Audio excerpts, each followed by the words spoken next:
کہ خون کا رنگ وہی ہوگا جو گرم سیال خون کا رنگ ہوتا ہے، صرف ایک اضافہ ہو جائے گا کہ میدان محشر اس خون کی اندر سے جو مہک آ رہی ہوگی مشک کی طرح سے، اس سے مہک اٹھے گا۔ تو یہ بخاری مسلم کی یہ حدیث اور یہ دیکھیں گے کہ کہاں سے اٹھا ہے اللہ کا بندہ، کس زندگی میں کس طرح کے عیش تھے کہ رات کو معلوم ہوتا ہے اگر آ جائیں جام و مینا کی سے شک کرے تو صبح ہو جائے اور خبر نہ ہو، اور اللہ کے دین نے اس طرح سے برس دیا ہے۔ اور دوسرے شیر و شکار حمزہ ابن عبد المطلب رضی اللہ تعالیٰ عنہ، ان کا وار حربے کا وار ہوتا ہے، اور یہ شیر ہے کہ اس کے بعد آگے بڑھنے کی کوشش کرتا ہے، لیکن اللہ سرفراز فرماتا ہے اس کو شہادت سے۔ اور پھر بعض تاریخوں میں یہ بھی آیا ہے کہ ان کے لاش کے ساتھ جہاں اور حضرات کے ساتھ لاش کے ساتھ مسلے ہوئے ہیں اور وہ رات پٹ ڈالی گئی ہے لاش، اسی طرح سے ان کے ساتھ بھی ہوا۔ اور تیسرے ہیں نبی صلی اللہ علیہ وسلم کے پھوپھی کے بیٹے عبداللہ ابن جیش۔ اور سعد ابن ابی وقاص بیان فرماتے ہیں کہ اس رات کو جس کے صبح کو خیال تھا کہ جنگ ہوگی، وہ آئے ہیں، انہوں نے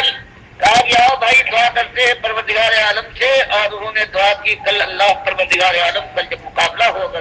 دشمن سے تو میرے مقابلے میں جواں مرد بھیج، جنگ آزما بھیج، تاکہ جنگ کا مزہ آ جائے، یہاں تک کہ میں تیرے دشمن کے وار سے گھائل اور زخمی ہو کر تیری راہ میں شہید ہو جاؤں،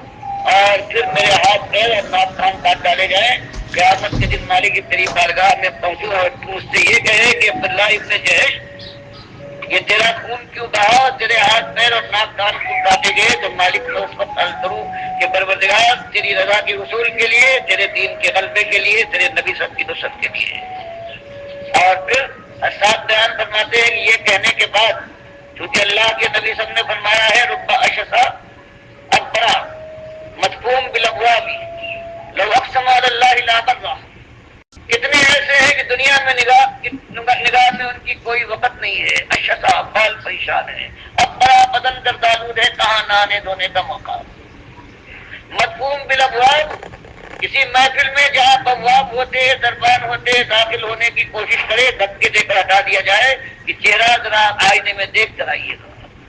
فرمایا لیکن دنیا کی نگاہ میں یہ عالم ہے، اللہ کے یہاں لو اقسم علی اللہ لابرہ، اگر اللہ کو یہ کوئی قسم دلا دیں، اقسم علی اللہ لابرہ، پروردگار اس کی قسم کی لاج رکھے گا، ان کو حارث نہ کرے گا، اور ان میں